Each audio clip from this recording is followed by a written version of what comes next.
You got to nail the top of the draft. But the Colts are built with day 2 and 3 picks. We've got someone with us today who is going to break down some of the best fits on days 2 and 3 of the draft for the Indianapolis Colts. Let's get to it.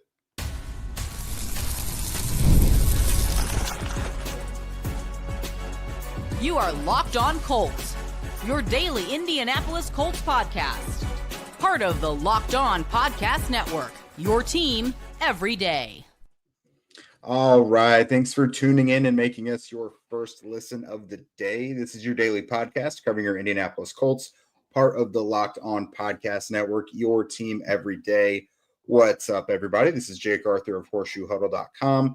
I'm your resident credentialed media member for the site, and I am joined by a very special guest today.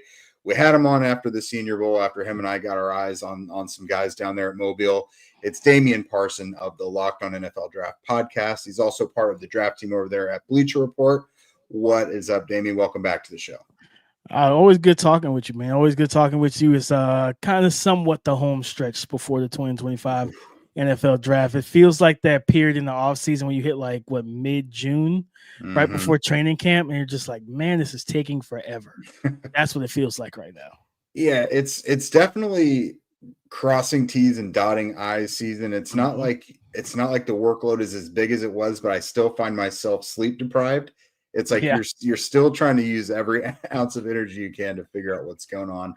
But yeah. So when we had you on before, we were looking at early, some day one fits for the Colts, some guys who kind of got the juice up a little bit after the Senior Bowl. And today we're going to look at day 2 and day 3 fits. Still, some of these guys are Senior Bowl standouts. But I'll kind of go through some guys that we have talked about here on the show. And then if you want to throw in some extra ones that maybe we're not thinking of that we should, let's absolutely do that. So we'll kind of start with the biggest fits or the biggest needs for the Colts. Obviously, tight end is the group that's like most barren for them. They need depth on both the offensive and defensive lines and linebacker.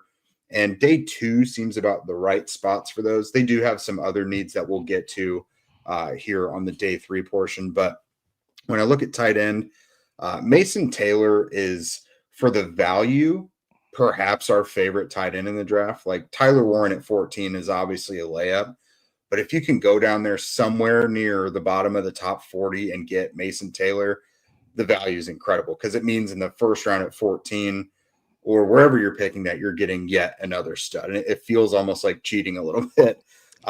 Mason Taylor, Elijah Arroyo, who obviously kind of scares me a little bit with the knees, Terrence Ferguson. And then if Harold Fannin is a guy in day 2, maybe even day 3, 4th round, what have you.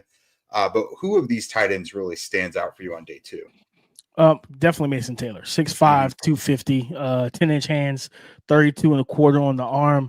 And this is a guy that was severely underutilized by the LSU just offensive scheme and offensive coaching staff. This was a guy that they tried to do more manufactured stuff like tight end leaks and delayed routes and things of that nature. But with his skill set, watching him on tape, he can do more. Like you can expand his workload and he can carry it and he can handle it. And I think this is a guy at the end of the day for me, it's like, hey, I mean, I know that there's a, quarterback battle supposed to be between A-Rich and Daniel Jones. And if I'm the coaching staff and the GM, I'm praying to God that A-Rich wins that battle for me. If so, you got to give him a safety valve. I think that you have one in Josh Downs, but you need one at tight end, a guy that can really make teams rethink how they cover the field, right? Because last year, I think he led the league in ADOT, average depth to target. Like he was targeting guys far down the field, 12, 13, 14, even 15 yards down the field on the average basis. Let's bring that back down. Let's give him those 5 to 6 yard quick hitches and quick hits and check downs. And Mason Taylor can make plays after the catch. He's a good route runner. We saw him down in Mobile, and it felt like he was not talked about enough in terms of how he was able to win the one-on-ones and team drills, things of that nature. So you think about having that running game with A-Rich and with Jonathan Taylor, the play action pass off of that, whether it's getting Mason Taylor up the seam or getting him on those deep overs, those deep bending routes across the middle of the field, or even some shallow stuff, just a quick sit down in the middle of that 3rd and 5. it can't be a 15-yard throw down the field. You Mm-hmm. need a quick sit down right at the sticks where a guy can reliably catch the ball. He's got 10-inch hands, and he catches the ball extremely well. Reminds me a little bit of Mark Andrews with the Baltimore Ravens, and I think this guy could be a long-term starter for the Colts. Yeah, I think arguably the best thing about him is he's a young guy. He's got the great size, the great athleticism. Like you mentioned, he probably was underutilized, which not a Brian Kelly player. I mean, his best football, it seems like it's well ahead of him. Looking at offensive line here, I'm going to mention another guy who he's a fringe first rounder as well. May not be there at 45 for the Colts. Donovan Jackson. So like seems like an easy fit at right guard for the Colts. But Jackson, Ariante Ursary, Charles Grant, Tate Ratledge, another couple guys, both inside and out that we're kind of looking at there. It's interesting for the Colts because right guard is really the only spot that's needs more. Like at center, I think they're good with Tanner Bordolini and Danny Pinter duking it out. Matt Gonzalez seems like a logical solution, but they don't really have anyone else to be the swing tackle, and they don't really want to mess with that because he's really good at it. So they either go out and get someone like Ursary, who makes sense as the new swing tackle for now, until Braden Smith perhaps moves on after the season, or you just get someone who plugs in that right guard spot immediately. So between, Ursary, Jackson, Grant, Ratledge, what have you, anyone else that you might be thinking of, who really fits? The Colts have a certain identity on the offensive line.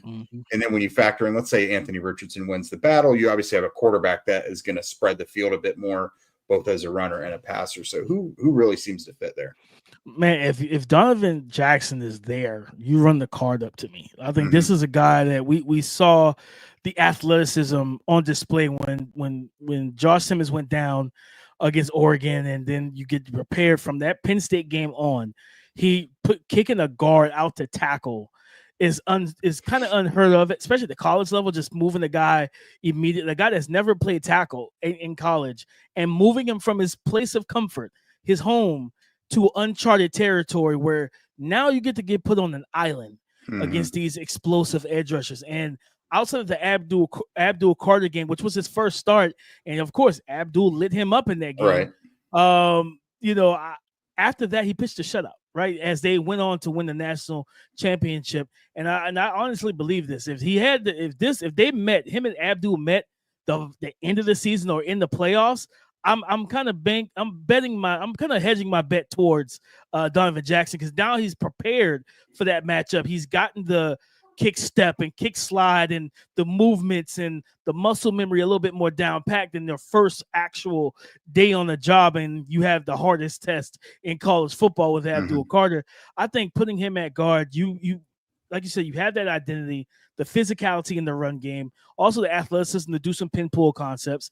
The screen, if you want to get the screen game going, he can get out in front of guys as well. He looks to headhunt those second and even third level defenders if he's out on the move, and he's trying to take somebody's head off. And I love that about Donovan Jackson. But on the line, he's going to move bodies as well, whether it's in gap scheme, man type of blocking concepts, or if you want to run some wide zone stuff and let Jonathan Taylor be a one cut read and get upfield type of running back in those plays as well, he can do that. So especially with Anthony Richardson, because anytime I get into the low red, you can go spread and then run QB power, QB draw, and continue to spread out your playbook and your calls. I think he's the guy I would look for. But an underrated name on day two, especially for that right guard spot, Miles Frazier from LSU. Okay. Fluid athlete at his size. He gets to the second level quickly. Really good dominant run blocker. Guys, he has good pad level. He's balanced. He's physical. There's plays where he's pulling out and he's taking on guys and moving guys. He plays with the level of nastiness that the Colts, I believe the Colts want on their front line. And then I remember watching him at the Senior Bowl and watching his reps back on film. Yeah, he was really good in the one-on-ones. Like, he was really good in one-on-ones. Good hands, understands how to punch on time and everything like that, knows the location of when he wants to get his punches off. And he's quick to strike, recoil, and be ready to strike again, similar to kind of a snake in a sense, like knowing when to hit. Okay, I don't need the latch right here. He's throwing another move. Get my hands prepared for that counter. This is a guy day two that I think deserves more love in this draft process. I like that one. I definitely think they want offensive line help. I mean, losing Ryan Kelly and Will Fries in the same Yeah. offseason, and then Braden Smith giving him kind of a sign of good faith with, reworking his 1-year deal that obviously is not a long-term thing, on the surface. So, yeah, offensive lineman Frazier is pretty intriguing as well. So I like that quite a bit. Coming up, guys, we're going to talk about some day 3 fits, and it is going to get even better because that is really where the Colts build their roster. The NBA playoffs are almost here, and FanDuel is giving new customers an incredible way to get in on the action. Right now, when you join FanDuel and place your first $5 bet, you'll get $250 in bonus bets if your bet wins. I personally love how FanDuel makes betting super easy, whether it's picking my favorite team or diving into player props, from 3-pointers to steals and assists. FanDuel's got so many ways to bet your favorite player props. Plus, after the game tips off, you can even combine all your live prop bets into a same game parlay for a chance to win big. So don't miss out. Head to FanDuel.com and claim your $250 in bonus bets today. All right. So the Colts do have a quarterback competition, Damian. Anthony Richardson versus Daniel Jones, but they did lose Sam Ehlinger to the Broncos. And they've been doing a lot of work on quarterbacks. Just today, Quinn Ewers is in the building. Yeah. I've saw Shane Steichen choppered up with Riley Leonard at the Notre Dame Pro Day. Like, they're looking at this QB3 market. So some guys that I really like on day 3, Kyle McCord. I'd be fine with Will Howard. I think that fits what they want to do. And then some smaller school or some less heralded guys, I guess, would be Brady Cook and Cam Miller. Cam Miller is like kind of my guilty pleasure, my NDSU guy. But no, those quarterbacks, I think they all kind of fit what the Colts would like to do. I'll throw Leonard in there as well. I'm just not quite as high on him. Yeah. But those quarterbacks who, they're not necessarily run first, but it's definitely something they have over the next guy. So those guys and anyone else, I guess, that might fit that mold on day 3. Yeah, I think, Kyle McCord is one of, if you asked me a year ago, I was not a big fan of him coming, while he was at Ohio State. He struggled a lot. And I feel like the change of scenery, the evolution of his confidence, like you saw him at Syracuse. And one thing that's really big, especially with quarterbacks and things like in college, is can you change a program?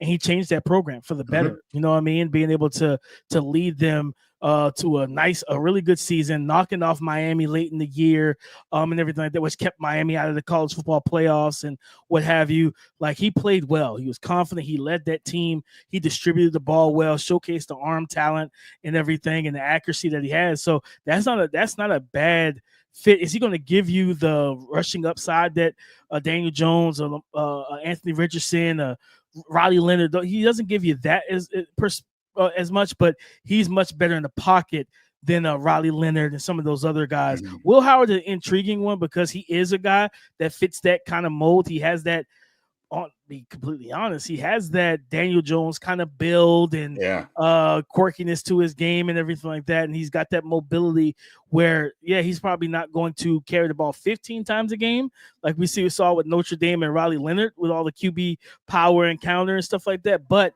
he can still, especially in the low red zone, you can run QB power with him. You can run QB draw. You can quarterback sneaky because he's 6'4", 6'5", 225, 230, and he's got a good arm. He doesn't have the Josh Allen. He doesn't have that upper echelon arm, but his arm is good to be able to pace the ball at different levels of the field. When I think later in the season, it was the college football playoff. That run, you started to see more quarterback play out of him that translated to the league, be able to hit the 7 routes and smash concept, hit that bang that 10-yard to 12-yard dig route between 2 linebackers and a safety over the top in zone. He has that type of arm to fit into those type of windows and things of that nature. So this is a guy that you could definitely get. I think 3rd round. I think I have a 3rd round grade on him as the earliest. I could see him potentially slipping to the 4th. And if he's there, I wouldn't, if the Colts really feel like, hey, we need that 3rd quarterback, that backup, Will Howard could definitely do it. But I think Kyle McCord probably has the best upside as a passer. I think my comp for him over at Bleacher Report was Kirk Cousins. That was a comp I had for Kyle McCord. I think he could be a long-term starter in the league if you put the right pieces around him. And I think that's the thing is when you're looking at quarterbacks, like on day 3, you're just looking for backups and third guys for the most part. But there is the occasional guy who can become a starter. And it definitely feels like McCord, is just scratching the surface and getting to that potential. And if you're going to get a guy that might be a starter, it certainly feels like he might be the guy. And then shoot, if you've got Anthony Richardson versus Daniel Jones and it just doesn't work out how you want it to this year, well, you've got a guy who you can look into the next year for that. So I think McCord is pretty intriguing there. Another underrated need for them is that running back. Jonathan Taylor is obviously a star still, but he's going to be due like $15 million after this season. He's going to be like 27. He misses 3.5 games a year. And they use him a lot. Like he accounted for over 80% of the offensive snaps in games that he played last year. So they need another guy. Khalil Herbert, I think, was a really good pickup, but I think they're still missing that guy. Hopefully more so one that is good in pass pro. You look like Ollie Gordon is very willing. I loved what he had to say at the combine as well. RJ Harvey is another one who kind of talked the talk there. Cam Scatabo is kind of a fan favorite around here. The scrappy underdog type of guy that people seem to love. And then LaQuint Allen is more the pass catching type of guy that I'm looking for as well. We're talking about Syracuse there. So this is such a deep running back class. I really don't know who's going where. Where the top few when they're going to go, but it seems like anybody else, it's just, what role does this team want you to fill? And that's where you're going to go. So when it comes to day 3 running backs who maybe are more so pass protectors or pass catchers, who really stands out for you? One of my favorite guys that I think you can get on day 3, he might slip into day 2 off of his combine performance, but his tape is good. But Shul Tootin from Virginia Tech, 5'9", about 205, 210, if I remember correctly. He was one of the fastest players, prospects at the combine. I think he ran a 4.32 in the 40. I think he was the fastest running back for sure. Explosive leaper. And when you watch him in pass pro, he's not the type of guy that waits for the contact. He meets you as a free runner. He meets you with contact. He's got that compact, dense, squatty build. He looks to inflict punishment as a pass protector. You can tell he takes pride in that. And I always say pass protection, it's a two-edged sword because it's like defense in the NBA.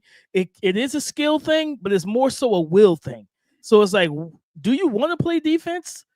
We can work on your shuffle. We can work on passing guys off and different things like that and squeezing guys to your teammate. But if you don't want to do it, then you're just going to be horrible at it. And it's the same thing with pass protection. I think Bashul Tootin can absolutely bring that. And he's a guy that, like you said, with Jonathan Taylor potentially missing 2 to 3 games a year, having that backup running back that can also carry the load. Bashul can catch the ball out of the backfield. I think he needs a little bit more work in that regard to fully flush out that skill set of his. But when you're a dense build, he runs hard. He finishes runs falling forward, right? Like that bowling ball, Ray Rice, Doug Martin type of build. But when you have 4.3 speed, then that's when it gets really exciting because it's like just one crease. If you don't fit the run well and fit your lanes well, and you give him that crease, if he hits it at full speed and gets through the teeth of the defense, now it's a foot race, and he has that track background, that speed, that sprinter speed, and that's a guy I really like a lot in that particular situation. And I think you look at this class, another guy in terms of especially size and meets that, because at the end of the day, I always think about, hey, you want to have that, like you said, RJ Harvey, a Trevor Etienne. Those are guys I view as the RB, the complementary RBs, guys that they can stand up a little bit in pass protection. They can catch the ball out of the backfield. They do a little bit of everything. They run the ball well. I think those guys, I absolutely like what they bring to the table, especially as day 3 prospects. But a guy that, because he ended up going to the combine testing very well, actually, especially from a speed standpoint, was Florida running back Montrell Johnson at 5'11", 212. He ran a 4.41, jumped 35.5 inches with 10.3 broad. This guy runs physical. He's a physical, and he has, crazy enough, he has that experience with Anthony Richardson. Yeah. That was one of his lead running backs at Florida the last year he was there. And so you're talking about understanding the mesh concept with A-Rich, and if A-Rich wins the job and different things of that nature, I think that makes a lot of sense for them. And you get a guy that, hey, if Jonathan Taylor's out 2 or 3 games, he has the build, the athleticism, the physicality, the run temperament downhill to be able to fill that role and fill it adequately. I like that. Yeah, they just need a little bit more, and explosiveness and big plays is always the name of the game for them. Like, they don't want to drop off, which is why it was so weird that Trey Sermon was like their guy that they went to as RB2 last year. But yeah, I don't think they're going to make that mistake again. I think one other name I want to throw out there to you real quick, Jake. He's not going to be the pass protector or the big run body, but my guy out of SMU, just from a pure pass catching standpoint, Brashard Smith, 5'9", 7/8", 194. And this guy 4.39 in the 40. He's explosive. He's dynamic. This is a former wide receiver that converted to running back. So for me, thinking about just the safety valve, and you know how much we look at Jahmyr Gibbs and what he's able to do. We've seen the James Whites of the world, the Dion Lewises of the world over the last 10, 15 years. Those running backs that can split out into the slot and pull defenses out of their disguise coverages and give your quarterback answers early before the ball is snapped. So it's like, okay, I motion him out. That linebacker's flowing with him. Cool. I got time on the clock. I'm going to motion back across the formation and put him in the slot on the opposite side. If you can consistently move, I know this man. If not, if you move back to your linebacker spot, the other guy bumps out. Okay, you're just bumping out a gap for zone, and I kind of know what to look forward to post snap. Brashard Smith, a true receiving threat, and again, just giving the quarterback some extra safety valves. And as a runner, he's a guy that changes the pace. So you're talking about being with Jonathan Taylor. I look at it from an aspect of having you think about those college sets of pistol, having Brashard Smith in the back behind Anthony Richardson, having Jonathan Taylor as kind of the fullback. You can run some triple option off of that. You could do different things and get really creative because that young man has home run speed, but he's very elusive to make guys miss as well.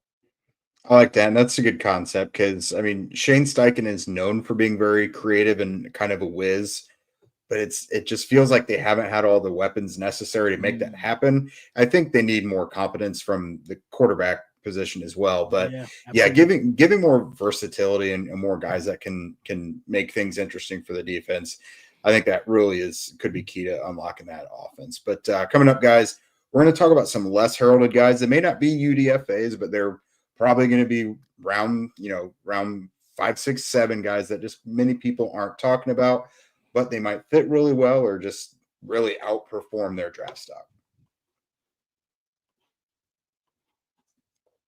You guys have probably heard of Chewy. They really do have everything that you need to keep your pet happy and healthy. Whether you're shopping for food, treats, or even pet healthcare, Chewy makes it fast, easy, and affordable. With over 100,000 products from all your favorite brands, Chewy has everything that your pet needs, from food and treats to toys, beds, and grooming. And it's not just for dogs and cats. They've got supplies for birds, fish, reptiles, and small pets too. Chewy also makes it easy to manage your pet's health with prescriptions, telehealth vet visits, and even in-person vet clinics rolling out nationwide. AutoShip's a game changer for me. You can set up automatic deliveries for food, treats, or any essentials so that you never run out. You can easily change or cancel at any time as well. AutoShip has saved me a time or two. My dog is prescribed to basically every medicine under the sun. And I give her pill pockets with it as well because it's about the only thing she'll take it with. And I've had both her medication and the pill pockets pretty much run out slowly, but AutoShip was there to save me before I had even realized it. So Chewy has everything that you need to keep your pet happy and healthy. Right now, you can save $20 on your first order and get free shipping by going to chewy.com or clicking the link in the description.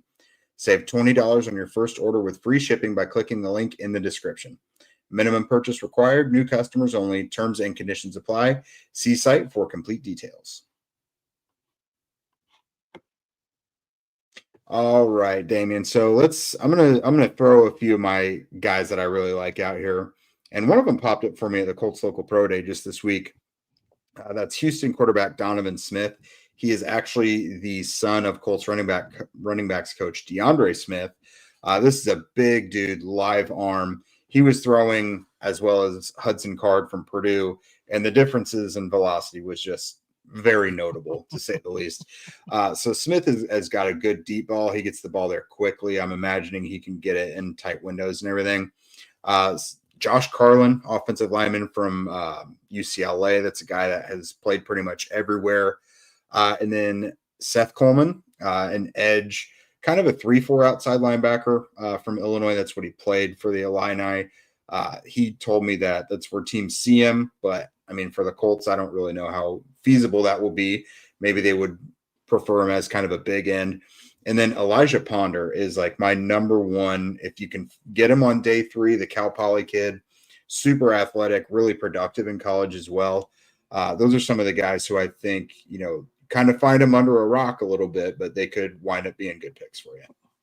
Yeah, with Donovan Smith, especially when you have a QB room that looks like Anthony Richardson and Daniel Jones, too tall, good arm, good athletic profiles at the quarterback position. Donovan Smith makes a lot of sense, whether it's late day 3 or potentially as a undrafted free agent. The physical tools are there. Coming off of the 2023 season, he had so many flashes that year where people were buying in, myself included. So listen, if he has another year, albeit in this offense with these weapons, like he could be a dark horse, potential late day 1, early day 2 pick for the 2025 NFL draft. But he lost I think 2 to 3 receivers through the transfer portal. I think one, Matthew Golden was one of them, who's some people's wide receiver 1 right now in the class. Think about Matthew Golden still being there. Matthew Golden is gone. He goes to Texas. Samuel Brown goes to Miami. I believe they lost one other guy as well. And when I watched him throughout the season, I was like, man, this, it doesn't look like the same guy because he doesn't have those horses with him. And he was going to be somewhat of a project of a guy that you got to work with, get him to process quicker, anticipate throwing lanes a little bit better. But, I think getting him, like I said, day 3, potentially after the draft, is not bad value. It's actually pretty good value because he comes in as a camp arm, but also a guy that you can showcase. We saw look what the Patriots just did with Joe Milton, right? They got a guy that played 6 years in college, had all the physical tools in the world, was never consistent or consistently accurate to the way that you would have wanted to buy in a little bit earlier in the draft. They drafted him, 6th, 7th round last year. Then they flipped him the following offseason, as a backup. And, and it's like, the fans felt like, man, they were excited after that week 18, week 17, performance against the backups that he had and everything. And I've spent time with Joe Milton, great dude, hilarious, all that type of stuff. But they weren't happy. He was like, man, we feel like we could have got more. But you could do the same thing with Donovan Smith, where you give him that second half of the that first preseason game, the whole second half of the whole game of the final preseason, and he let him kind of show him off. Because I know Bill Belichick used to do this even when he had Tom Brady. Belichick would draft quarterbacks. Like he will always draft quarterback. Matt Castle, Jimmy Garoppolo. That's how Brissett got to Indy, was that preseason performance back in 2017. Yep. So it's like, it's never a bad thing to draft quarterbacks, not just to have them just in case of injury, but you know what? If we showcase you the right way during preseason, then we could flip you for a pick for a team that says, I like what he did in the preseason. I think we could do some things with this guy, even if he's just our QB too. So I look at him, Seth Coleman, a guy that I've watched. I think he projects more as a stand-up 3, like odd front edge rusher for the most part, but great motor, good strong hands. He can collapse the edge. He bull rushes well. A guy that I think gives you I think he's a guy that can give you some special teams value as well, whether it's on punt coverage, punt block, kick coverage, what have you, and just being a rotational guy. I mean, if we've learned anything from the Philadelphia Eagles, having a litany of guys that you can rotate in, keep your guys fresh, it never goes wrong for your team. It's always good to have fourth quarter and you're Jalen Carter and your legs are fresh, because you know what? We can rotate some guys in. We got Josh Sweat coming in and we rotate him around. We got Nolan Smith coming off the bench. Tackles hate that stuff because they're playing all game. They're not rotating. Like we're the 5.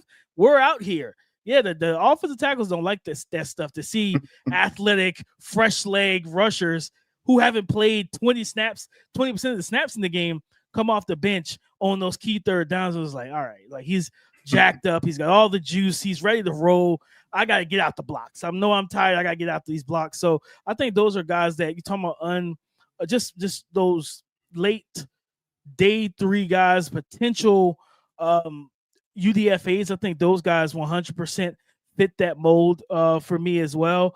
And I mean, I think I've said this running back class, teams are going to get potential starters as potential undrafted free agents, right? I think that's absolutely going to happen. You think about Taj, a guy that I like, especially late in the draft, from Texas Tech Brooks, and everything. Yeah. Taj Brooks, like this guy's, he's built compact, like that bowling ball. He runs hard. He's got a little nuance to his game as a runner, where you just you see him slip and move and evade as he's weaving through the line of scrimmage. And even though he is physical enough and has the contact balance to take hits and give hits, he doesn't have to. And I love his ability to sidestep away from incoming defenders. He's got good peripheral vision. He has that feel for where guys are and guys that are diverging and converging on him coming downhill. And I honestly think that you can, especially in this D tackle class is really good. A guy that I'm super intrigued by. I really don't know how this is going to work out for him, but Desmond Watson from Florida, the big 464 pound. He's 6'5", 464.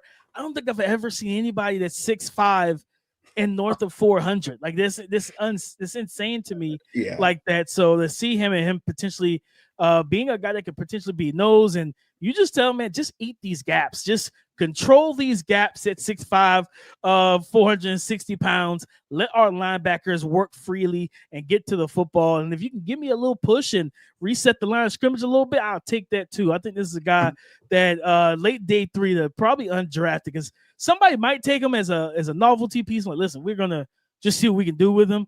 But I definitely think he's a late day 3 pick. I love that. Pair him with one of those linebackers that really just shoots the gaps. Like pair him with Jihad Campbell, like package deal right there, and just see how that works. I like that a lot. It will be funny just to see how that ends up for him. Like if he actually carves out a role, because again, you got to wonder how people are going to take him seriously. Because honestly, like the bigger you are in athletic, like that's endearing to teams, but then there's obviously like a certain level where they're like, okay, now you're too big. So too big. How many snaps can we play you and different things like that? Yeah. Like what kind of role can you carve out? Yeah. So that'll be interesting. I like that one a lot. So may get drafted, maybe not, but I mean, certainly going to be invited to kick the tires somewhere. Absolutely. So yeah. So thank you again, Damian, for coming with us. I mean, we'll probably have to have you after the draft again as well. Give the Colts some grades and see how they did. Yes, Thank all you guys for making Locked On Colts your first listen today. Now, guess what? Your next listen, go listen to Damian and Keith over at Locked On NFL Draft. The season's obviously over, so get the latest draft rankings, rumors, and news every day. Find Locked On NFL Draft on YouTube and wherever you listen to podcasts.